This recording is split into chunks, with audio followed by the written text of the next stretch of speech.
Lots 1 to 332. In 1936, a massive archive of Sir Isaac Newton's private manuscripts was put on sale after being kept from the public for more than 200 years. Of knowledge. Should we say 3? Thank you, sir. £3. The famous economist John Maynard Keynes acquired 100 lots. For the next 6 years, Keynes worked on breaking the mysterious code in which many were written. These documents drew Keynes into a world inhabited by charlatans and magicians, the world of alchemy.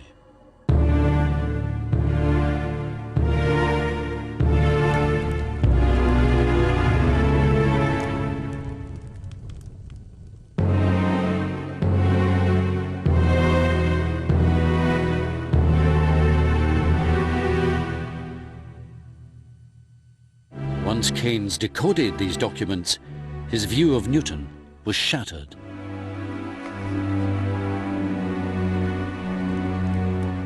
He realized Britain's most famous scientist was also Britain's most knowledgeable alchemist.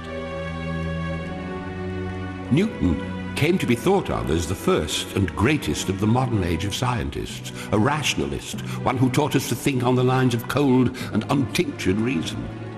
I do not see him in that light. Newton was not the first of the age of reason. He was the last of the magicians.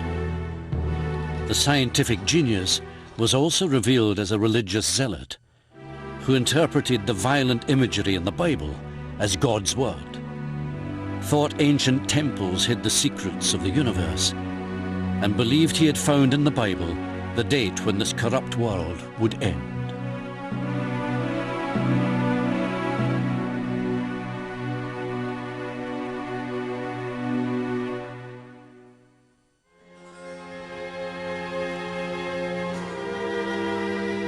The cover-up of the dark heretical side of Sir Isaac Newton began soon after his death. At Newton's bedside during his final painful moments in 1727 were 2 men whose adulatory writings would start the process of turning this flawed genius into an unblemished hero.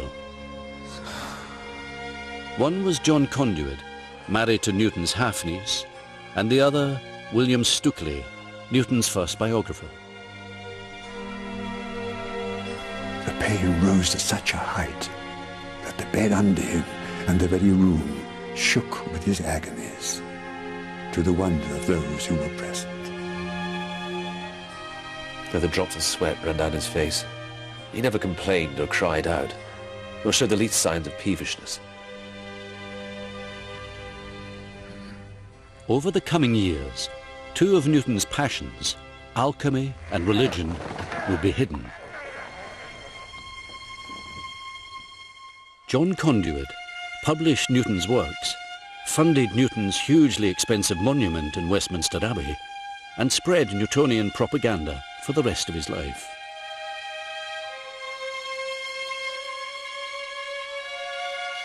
One of the interesting things about the alchemical papers is that when Newton died, on the wrappers, the man who did the inventorying wrote, "Not fit to be printed," because they would have destroyed that image of Newton as the great natural philosopher, or as we would call the great scientist of his day.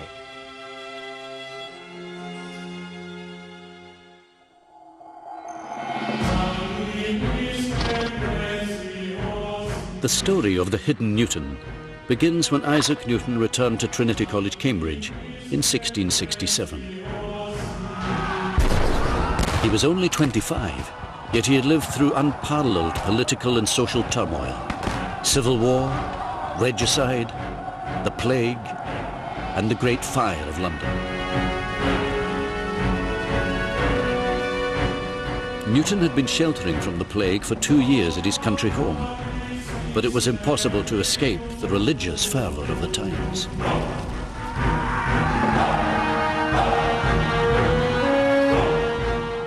As they look round the world through their providential eyeglasses, all they can see is plague, disorder, chaos, 4 riders of the apocalypse.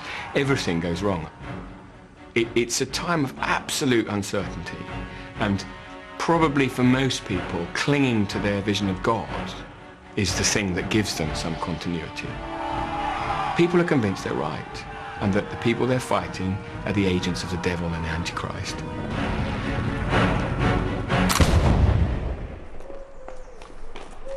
Newton had fervent Protestant beliefs. He was actually intensely religious. And this is, of course, not the Newton of popular conception, but this is the Newton that we know from his personal manuscript. So he's intensely religious, he's intensely pious, and this Puritan ethic, this austere moral code permeates his entire life.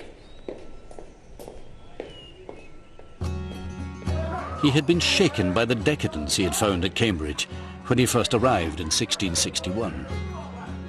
It was a time, particularly after the restoration of Charles II, it was a time of great fun and frolicking, and I think Newton would have been dismayed by many of the antics of his fellow students, drinking, going after bad young women in local villages. In disgust, Newton later drew up his own plan for the education of youth in the universities.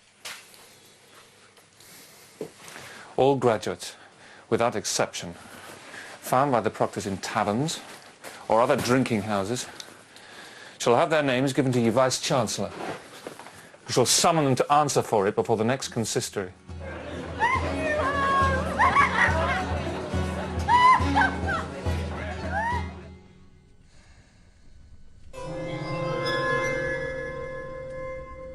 Typically, Newton suggested devotion to study was the way to resist sexual temptation. The way to chastity is not to struggle directly with incontinent thoughts, but to avert ye thoughts by some employment, or by reading, or meditating on other things, or by converse. For he that's always thinking of chastity will be always thinking of women. He's a very silent, thoughtful young man who, I suppose, looks as though he's utterly tedious from the outside. There's no evidence, I think, that anyone liked him at all, apart from his friend John Wickens. Wickens and Newton started sharing chambers after both became depressed about being roomed with students who put pleasure before work. They have a very peculiar relationship because Wickens is somebody who is of a higher status than Newton at Trinity and seems to have become Newton's amanuensis, i.e. his secretary, over the following 20 years. But they must have been very close. They lived in the same rooms for 20 years. Whether it involved a sexual component, we really don't know. But it was the longest running friendship of Newton's life. For 2 decades from 1667, Newton would be cocooned in his own private world of study. Truth is the offspring of silence and unbroken meditation. He didn't go anywhere. I mean, he rarely traveled. He never went to the continent. He was that insular. I mean, he stayed in his rooms. He worked 7 days a week, 18 hours a day, and he pushed himself, drove himself. He had a library of his own that had about 1,600 or 1,800 volumes, but it was very much a world that came to him through printed matter or through manuscripts from others.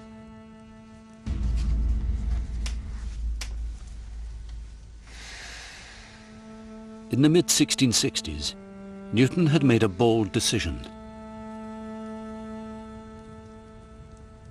I am a friend of Plato. I am a friend of Aristotle.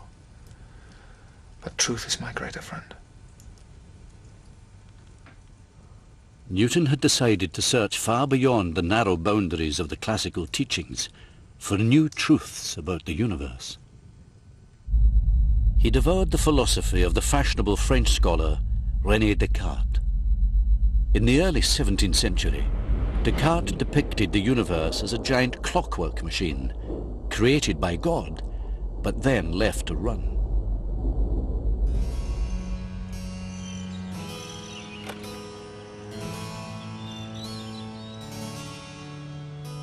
At home during the plague years of 1665 and 1666, Newton had been intrigued by Descartes' mechanical philosophy. but he was suspicious of it. There was no role for God after the creation of the universe.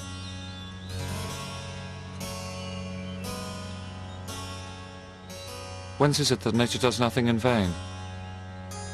And whence arises all that order and beauty which we see in the world? Does it not appear from phenomena that there is a being, incorporeal, living, intelligent, omnipresent, who, in infinite space, as it were in his sensory, sees the things themselves intimately and thoroughly perceives them and comprehends them wholly? This virtual recluse drove himself to test Descartes' theory.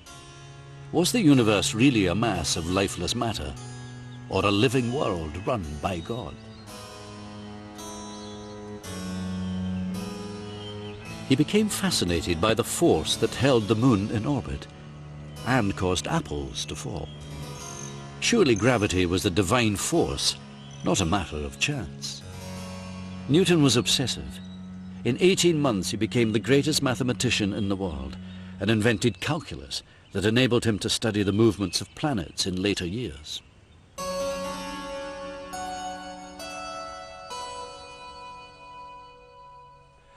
A feather or a black ribbon put between my eye and the setting sun makes great colours.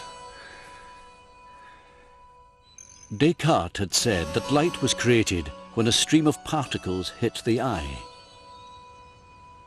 Newton investigated whether light and colour was created in the eye or by the brain, risking his eyesight time and again.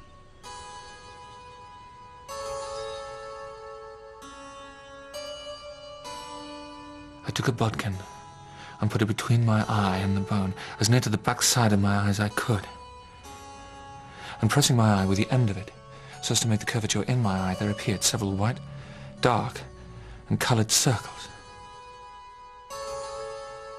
For centuries, philosophers from Aristotle to Descartes thought white light was pure and that colours were produced by modifying white light. Eventually, Newton turned this theory on its head. Using prisms, Newton proved white light is made up of primary colours, the colours of the rainbow. By the late 1660s, word of Newton's extraordinary scientific discoveries spread across Europe, but his religious inspiration was ignored. Newton himself wanted to design a universe in which God was absolutely present and absolutely powerful. There's an enormous irony there.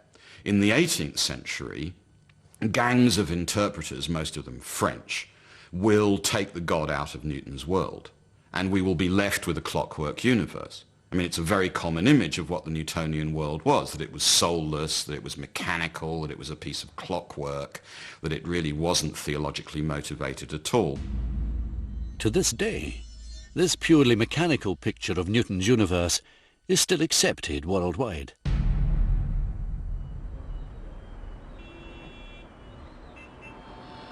But in Jerusalem lies evidence of the scale of deception that has been perpetrated on generations. Dr. Stephen Snowbellen, an historian, has come to examine some of the 4,000 pages written by Newton that were sold at auction but not bought by the economist Maynard Keynes.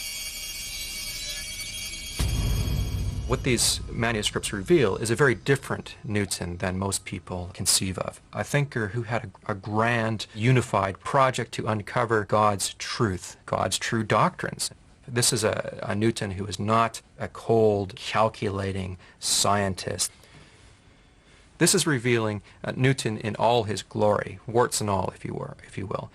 We see his theology, we see his science, we see his alchemy. Alchemy was Newton's dark secret.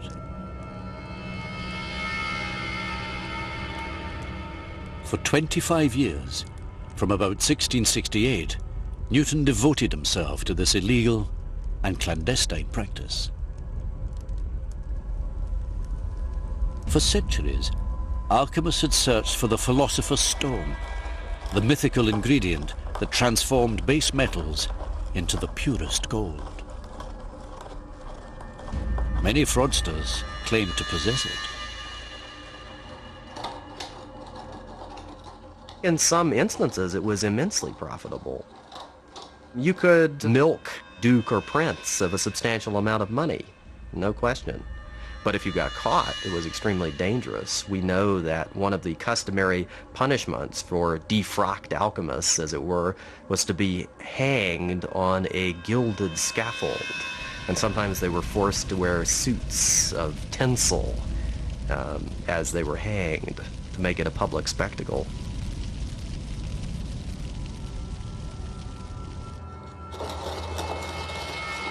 Newton secretly became one of Europe's leading alchemists.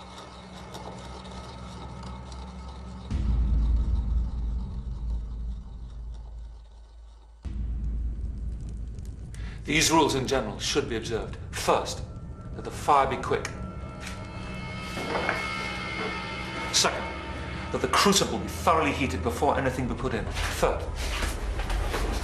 the metals be put in successively, according to their degree of fusibility: iron, copper, antimony, tin, lead. Fourth, that they stand sometime after fusion before they be poured off according to the quantity of regulus they yield: iron, copper, tin, lead. Fifth, that no salt be thrown in, unless upon iron to keep it from hardening. Sixth, that if you would have the saltpeter flow, without too great a heat, you may quicken it by throwing a little saltpeter mixed with 1/8 or 1/16 of charcoal, finely powdered.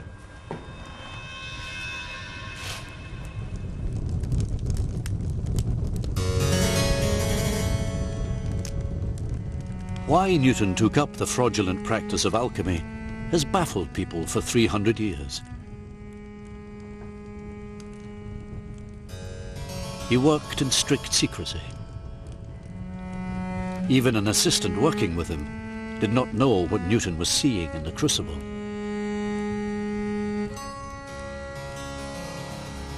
What his aim might be, I was not able to penetrate into. But his pains, his diligence, as those times made me think, he aimed at something far beyond the reach of human art and industry.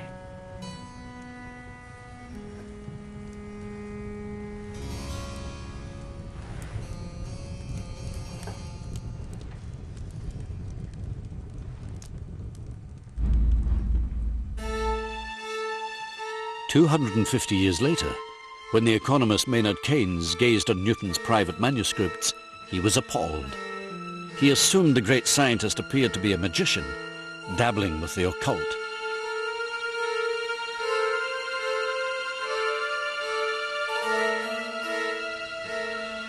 Today, researchers are still trying to penetrate Newton's alchemical mind. At Indiana University in the United States, Professor Bill Newman has spent years deciphering Newton's coded recipes. He has redone experiments that Newton did 300 years ago. The task has been immense. Newton, like other alchemists, believed alchemical recipes were buried within ancient texts, from the Bible to Greek myths. In some instances, he interprets the myths in a very, very exact way so that they correspond to actual recipes that you can carry out in the laboratory. Professor Newman recreates a recipe that was derived from a myth found in the writings of the Roman poet Ovid. According to Isaac Newton, this recipe, called the net, should create a purple alloy that was one step towards discovering the philosopher's stone.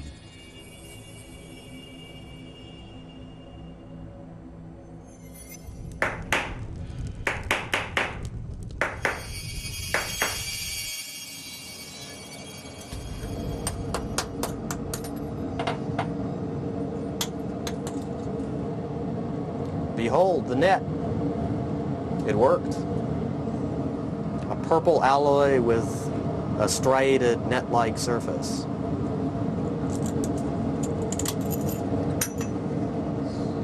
It worked perfectly.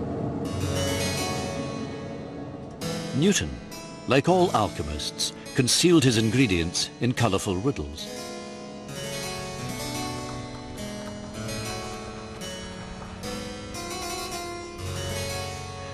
Our body, thus compounded, is called our hermaphrodite. Being of two sexes, and it is both father and mother to the stone. Hermaphrodite refers to the regulus of antimony that you get by combining stibnite with iron at high temperature.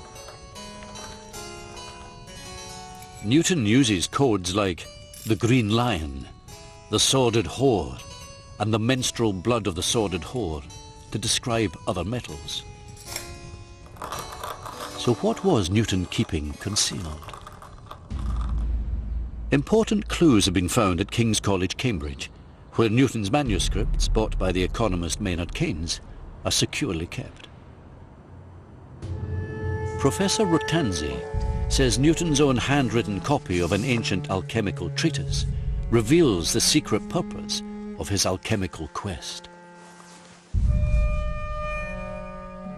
This is the Tabula Smaragdina. The whole secret of the Philosopher's Stone is supposed to be concealed in this pretty short document. But Professor Rotanzi says Newton was seeking the Philosopher's Stone not to become rich by turning metal into gold, but as part of his search for God's secrets. The alchemists believed that this document not only described how God created the universe, it also enabled the alchemist to imitate the work of God. And by imitating the work of God, he could achieve miracles in nature. He's not a magician in the sense that he wants to master these forces so that he can use them to do marvelous things. It's ultimately to understand the mystery of and secrets of God's creation.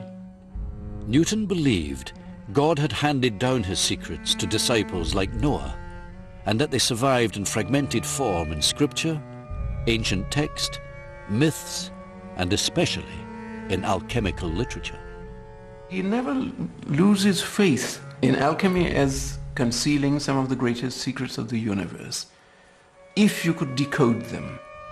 Newton felt he was specially chosen by God to decode them. He writes his name in Latin, Isaacus Newtonus, and he plays around with the anagram and he turns it into Jehovah Sanctus Unus, one holy God.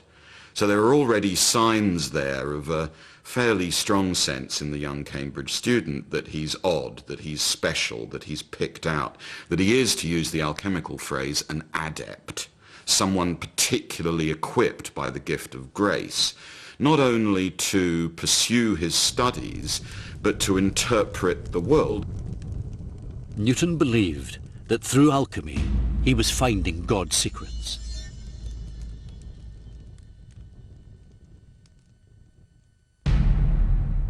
This strange mix of what was called vulgar chemistry, myth and mystical imagery, helped form his unique perception of the world.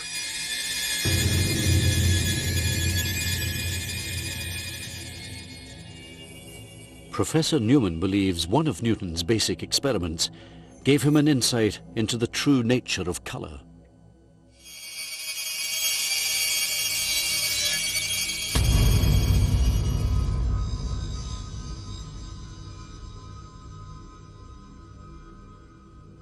Now, when Newton performs his optical experiments with the prism, it's quite possible that he was thinking of the prism as dividing up the white light into different types of particles, in much the same way as you're doing it when you distill the more subtle particles from the more gross ones.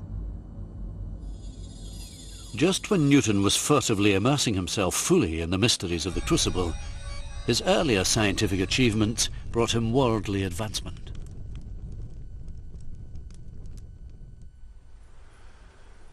But since I observe the geometers hitherto mistaken in a particular property of light that belongs to refractions, tacitly founding their demonstration on a certain physical hypothesis. Aged just 26, he was made Lucasian Professor of Mathematics. Now he had to give lectures, but he had little time for students, and they had little interest in this incomprehensible, prudish professor. Found to be true. Years later, his assistant would record. So few went to him, and fewer that understood him, that oftentimes he did, in a manner, for want of hearers, read to the walls. But Newton faced a terrible dilemma the day he had started to climb the academic ladder.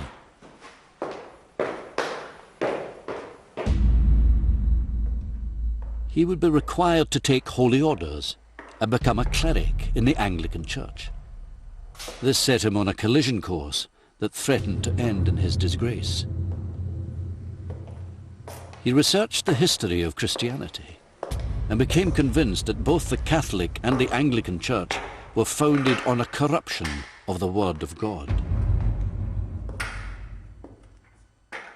Now, because Newton was so convinced that God is extremely powerful and unique, Newton, as the saying goes, reads himself into heresy. In other words, Newton begins to minimize, to play down, eventually to deny the divinity of Christ.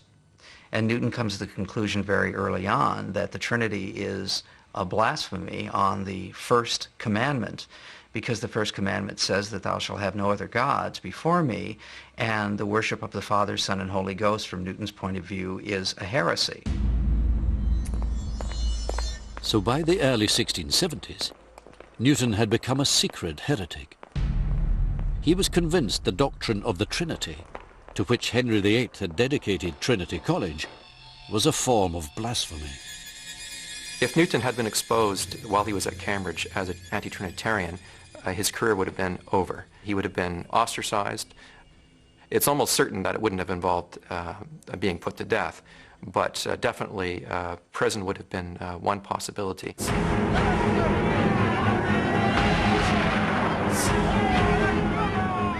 Newton would also have risked becoming a target for mobs of heretic hunters, often whipped into a frenzy by the clergy.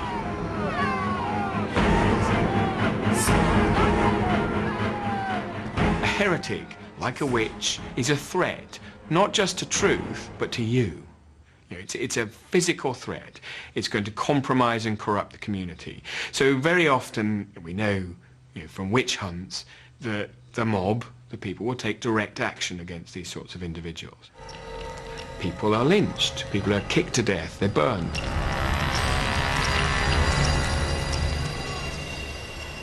The violence of the times is reflected in Newton's suppressed manuscripts. In these, he focuses his anger on the monks who corrupted Christianity by imposing the Trinity. We can see page after page of material in which he tries to argue that the early church fathers, they're actually villains. They're criminals. And in some cases, he actually calls them murderers for some of the things that they had done. And they followed vanity and became vain. When requested to give a lay sermon, Newton used the Bible to condemn the Catholic Church's use of idolatry. And they left all the commandments of the Lord their God and made them molten images, even 2 calves, and made a grove, and worshipped all the host of heaven, and served Baal.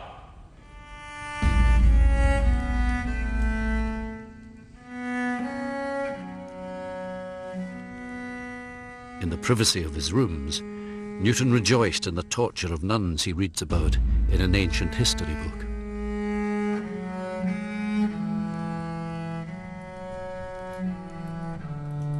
First he commanded ye sacred nuns or virgins to be assembled and searched by midwives, and then hung up with weights at their feet, and tortured with heated plates of iron applied to several parts of their bodies, saying, confess to us how you bishops and priests lie with you.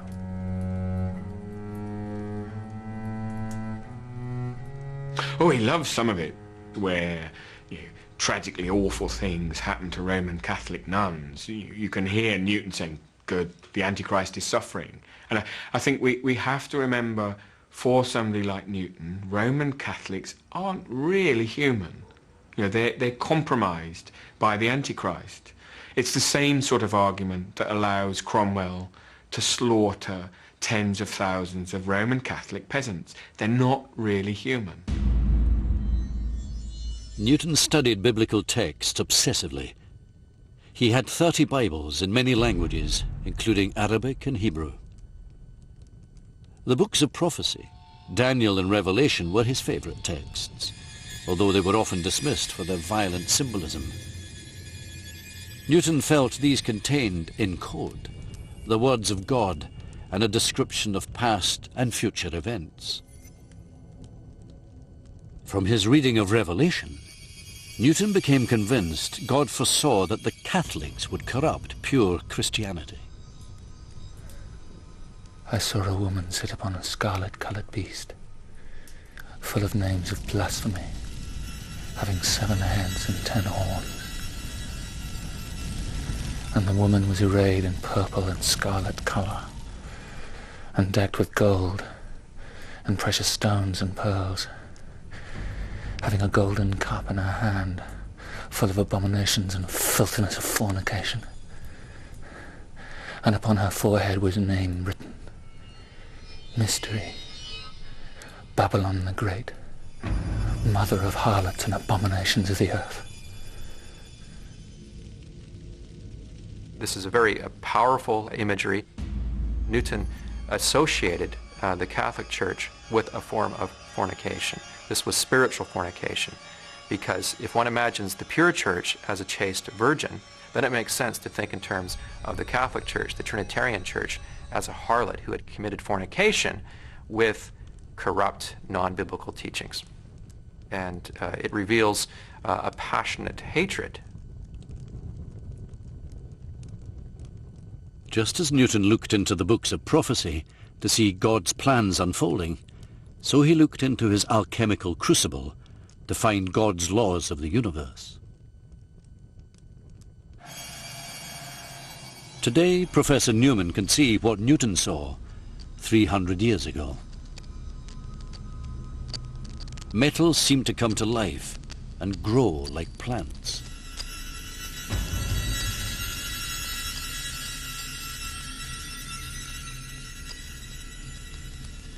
In a secret, unpublished manuscript on the vegetation of metals, Newton gave an alchemical view of the universe.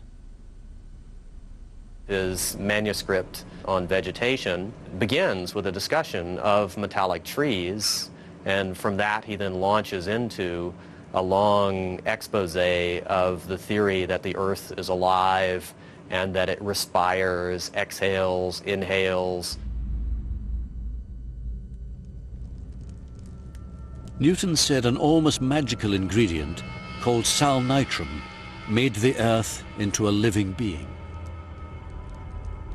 He believed salnitrum continually circulated from the stars to the fiery core of the earth, bringing life to the metals he saw in his flask and feeding plants.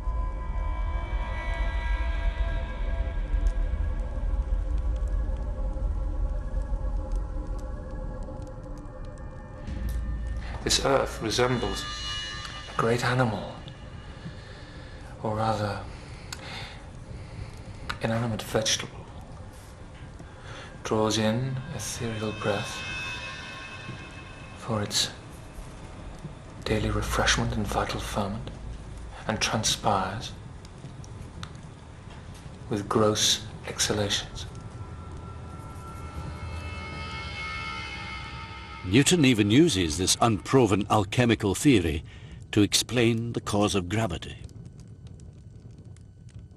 It comes down exceedingly rapidly as this very, very fine material that's completely imperceptible to our senses. But, and this is the key thing, this is responsible for bodies falling to the surface of the earth. In other words, it's a mechanism, a mechanical explanation of gravity. Today, this experiment causes no surprise and certainly doesn't help to explain the mechanical cause of gravity. It's just the reaction of a metal compound in a silicate solution.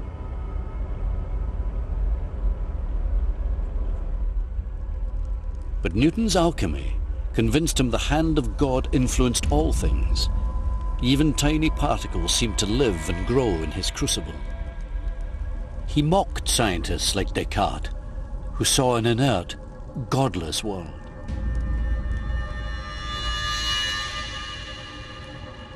were men and beasts made by fortuitous jumblings of atoms. There'd be many parts useless in them. Here a lump of flesh, there a member too much. Some kinds of beasts might have had but one eye, some more than two. Atoms, mechanical laws, and nothing when compared to the knowledge and wisdom of the Creator.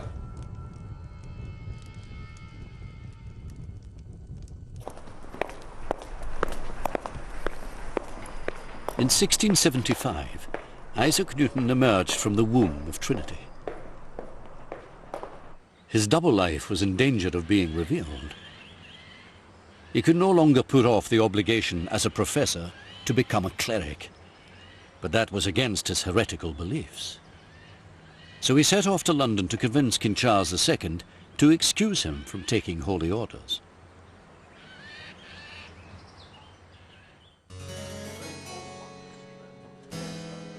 After seeing the king's advisors, Newton attended his first meeting of the Royal Society, the leading scientific body. Newton was just 33, but most members of the society held him in awe. He was delighted by his reception, and he agreed to send to the Royal Society a revolutionary paper he had written called An Hypothesis Explaining the Properties of Light.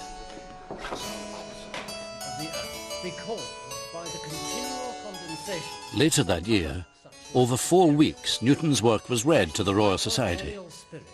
The author stayed in his laboratory. Observation of flame and vital motions. For nature is a perpetual circulatory worker, generating fluids out of solids and solids out of fluids, fixed things out of volatile and volatile out of fixed, subtle out of gross and gross out of subtle. The eminent members of the Royal Society must have been puzzled by the alchemical language that mirrored Newton's secret manuscript on the vegetation of metals. Very thinly and subtly diffused through it, perhaps of an unctuous or gummy, tenacious and springy nature. Newton's hidden alchemy seemed to be giving new insights into science and also into God's way. And Newton was elated. He had heard the news he had been waiting for. King Charles II had exempted him from taking holy orders without knowing he was excusing a heretic. For the moment, Newton was safe. But he would be tormented for the rest of his life. Should he stay silent or denounce the corruption of the Anglican Church publicly? If the Trinity is still here, so is the Antichrist. It's not something you can just sort of shrug off and say, oh, I'll deal with that tomorrow. It's not something that goes away when you go to sleep. It's going to haunt your dream. Newton could reassure himself that he was doing God's will. His grand project was to understand all God's secrets, of the creation, of the forces that held the universe together, and of God's plans for the second coming of Christ and the return to pure Christianity.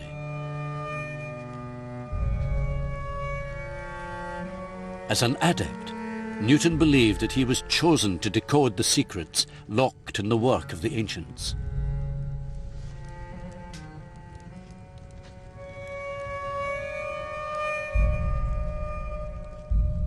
He was rediscovering what a select few who had been chosen by God to share these secrets had done in the past. And he ultimately becomes convinced that he is in fact special. He has the special confidence of God. Newton thought ancient temples also held secrets only chosen people like himself could unravel. He was fascinated by King Solomon's temple that once stood above the Wailing Wall in Jerusalem. Newton saw the design of the temple encoded in the Bible, and he spent years attempting to break this code.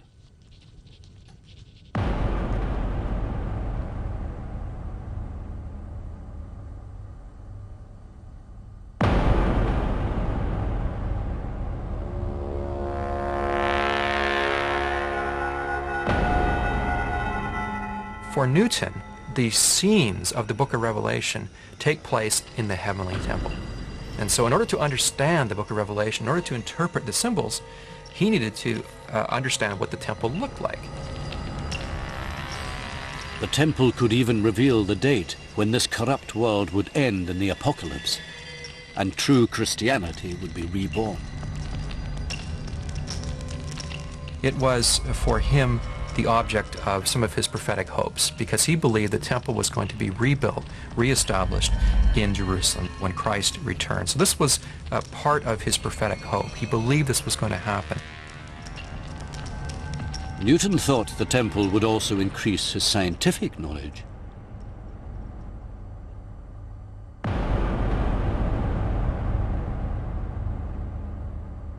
He believed that the Temple of Solomon was a literal blueprint for the secrets of the universe, its orientation, its size. He redrew it. He did fundamental mathematical calculations on it to understand and plumb the universe at large, and in essence, the mind of God.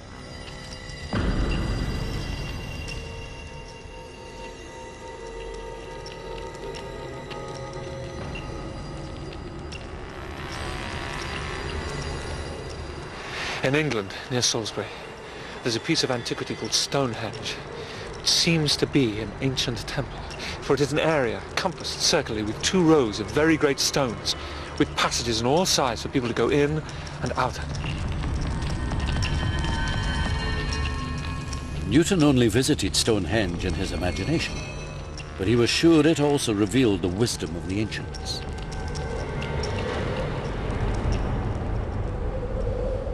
He told this story that in ancient times, people knew that the sun was in the middle of the world, the planets orbit the sun, there was a force of gravity between the planets and the sun, and Newton said the ancients knew that. Okay, now how did he know that the ancients knew these things? Well, one sign was that the ancients built buildings which symbolized the solar system. That the ancient temples had fires in the middle, which stood for the sun. So he understood Stonehenge as an image of the solar system, with its central fire, and then the sarsen stones as a series of concentric rings standing for the orbits of the planets. He could imagine priests walking around Stonehenge, chanting various songs, carrying on the Vestal religion, which was the religion that presumably God gave to Adam. Newton is reading in his views into Stonehenge. You know, there is no remnants of a fire at the middle of Stonehenge. I think Newton treats the evidence of Stonehenge in the same way that he treats most other pieces of evidence. He has a hunch, and he ruthlessly crunches evidence to make it fit his own case. Whether it's science or looking at the ancient religion, he's like a brilliant lawyer.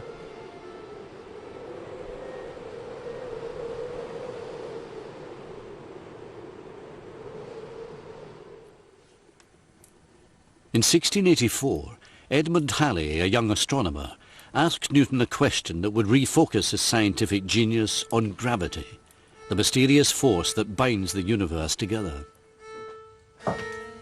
Truly remarkable invention. Thank you. Mirror requires work. My question is this. What kind of curve would be described by the planets, supposing the force of the attraction toward the sun to be reciprocal to the square of the distance from it? An ellipse. An ellipse? How do you know? I've done the calculation. You have? How did you calculate it? I'll show you. Should be here somewhere. Halley's question would change science forever. It caused Newton 3 years' frenzied work.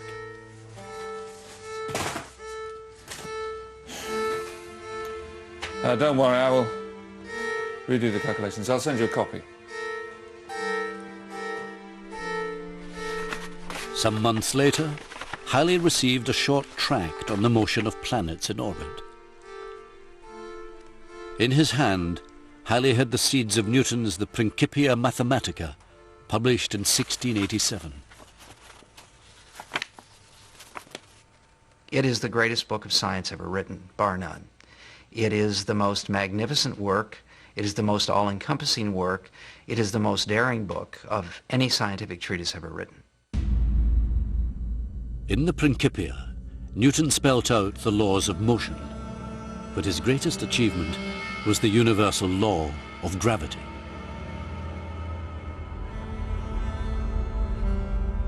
This is saying that something on one end of the universe, billions of miles away, actually exerts an attraction through all the intervening material on one tiny particle on the other side of the universe. That is an extraordinary thought, and in my view and the view of everybody else who's looked at it, there is simply nothing like that in physics up to that point. Nothing at all. But deep within the pages of the Principia, especially in the later editions, researchers have discovered clues that show the hidden Newton, the passionate alchemist. Professor Newman has found evidence that Newton gave an alchemical explanation for gravity when describing the role of comets.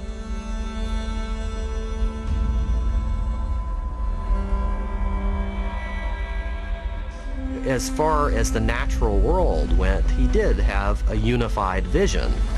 And even in the Principia, we find the salnitrum, the niter theory, where he says that the tails of comets sink down to the Earth and then are somehow buoyed back up into the outer reaches of space and eventually serve as the food of the sun that allows it to continue to burn. So he was thinking in terms of this circulation theory even at the time of composing and revising the Principia. Newton also believed comets were instruments of God's wrath, devastating weapons that would wipe out the corrupt world and bring the apocalypse as foretold in the Bible. He searched the Bible for the dates when the earth would end in a fiery maelstrom and for Christ's return to usher in 1,000 years of pure Christianity.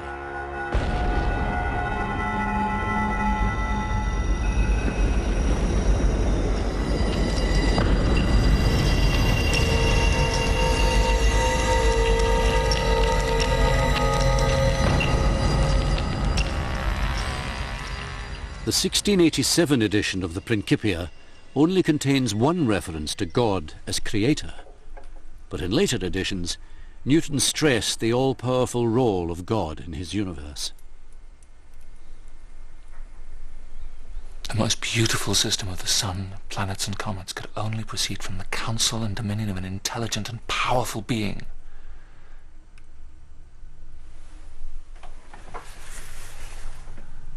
God therefore placed the planets at different distances from the sun, so that according to their degrees of density, they may enjoy a greater or lesser proportion of the sun's heat.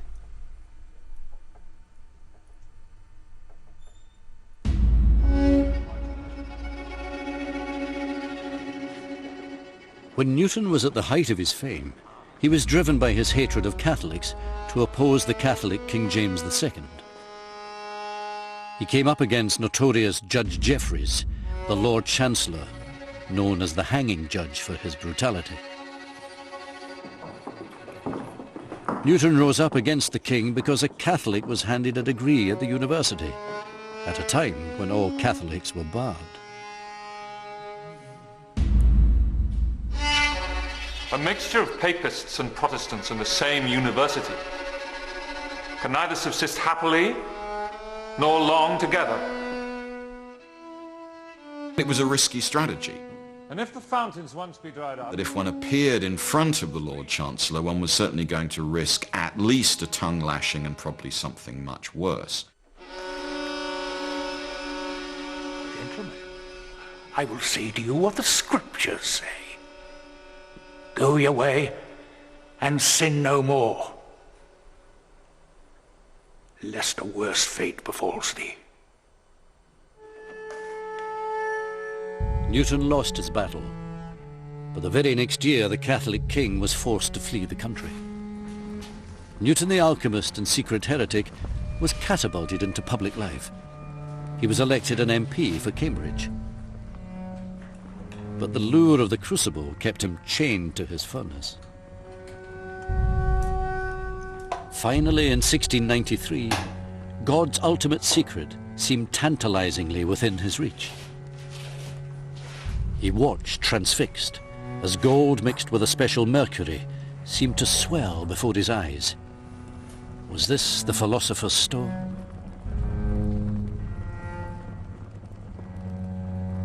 He tried the experiment again and again, but he was wrong. The experiment had failed. He realized that this was the end of the struggle. I think there's no question that he was disappointed because he was looking for ultimate answers to questions. And he had failed in alchemy as he had not failed in any other pursuit. There were other tensions. Newton had grown very close to a brilliant young mathematician and alchemist, Nicolas Fatio de Douillier.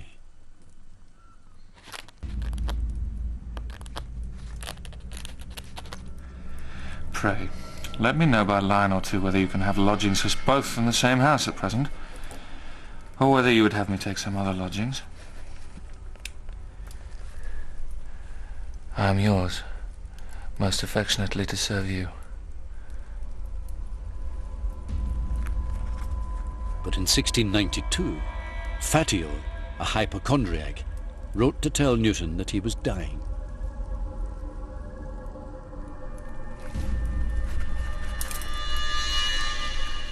I last night received your letter, with which how much I was affected I cannot express. Pray, procure the advice and assistance of physicians before it be too late. And if you want any money, I will supply you. Sir, with my prayers for your recovery, I rest. Your most affectionate and faithful friend to serve you.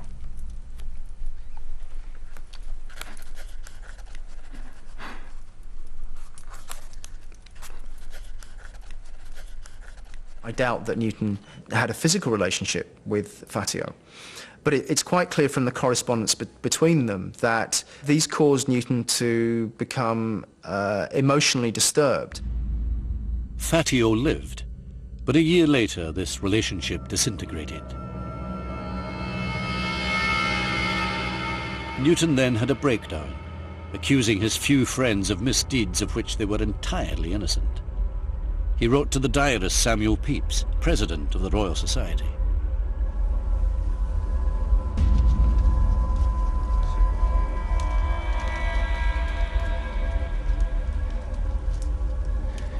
I'm extremely troubled at the embroilment I am in,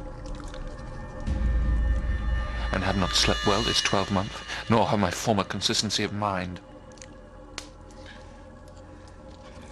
I never designed to get anything by your interest, nor by King James's favour. But am now sensible that I must withdraw from your acquaintance, and see neither you nor my great friends any more.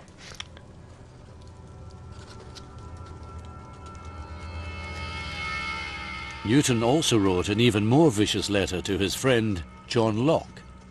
Newton accused him of trying to embroil me with women, and when told Locke was ill, wrote, "'Twere better if you were dead." Newton's friends forgave him, and he explained that he had been sick and had not slept for 5 nights. He was knackered. And the reason he was knackered is because he'd spent the last 10 years, between, say, the early 1680s and the early 1690s, working all the hours that God sent, and it was Newton who thought that these were hours sent by God. If he had a breakdown, I think it was probably because of exhaustion.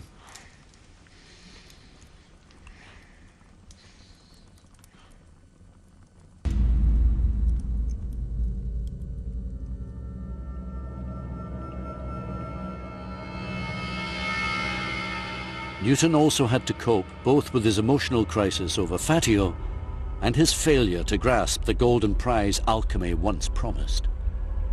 And all the time, there was the haunting fear of being exposed as a heretic.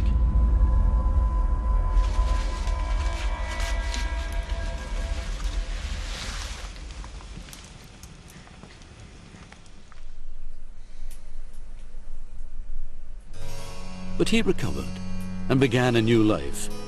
He moved permanently from the cloisters of Trinity to London. Newton now sought and gained money and power. He became president of the Royal Society and master of the Royal Mint, where he earned a fortune. But all the time, he guarded his dark secret. Right up to his death in 1727, he tried to keep his heresy as secret as possible, because the vast majority of people around him are Orthodox Anglicans. And he thinks, there's no point trying to convince these people of what I'm doing, because the time is not right. These people aren't fit to receive the kind of word that I'm giving out. As he lay dying, Sir Isaac Newton, aged 84, finally revealed his double life. He made clear to startled friends the dangerous heretical belief that he had kept secret for 50 years. He refused to take the last sacrament.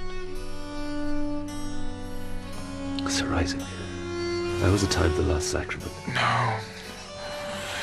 I will not die in the embrace of a corrupt church.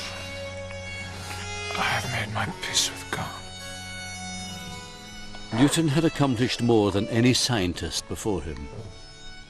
But some of his achievements lay undiscovered in his hidden manuscripts. All his life, Newton had worked feverishly to uncover God's plans. In Jerusalem, where Newton was convinced Christ would one day return to destroy corruption and usher in 1,000 years of peace and pure Christianity, Stephen Snowbelin has unearthed a remarkable document. This shows that late in life, Newton decoded from the Bible the date he believed would see the beginning of the end of the world, the apocalypse. A manuscript like this really brings to life that Newton was a deeply religious man, more like a fundamentalist in many ways than many of us would like to think. What he was trying to do is determine when the end would come, when Christ would return, when all the apocalyptic events of the end times would come to a head. The date for all the violence predicted in the book of Revelation. The date Newton prophesied for the apocalypse sits in our century, 2060.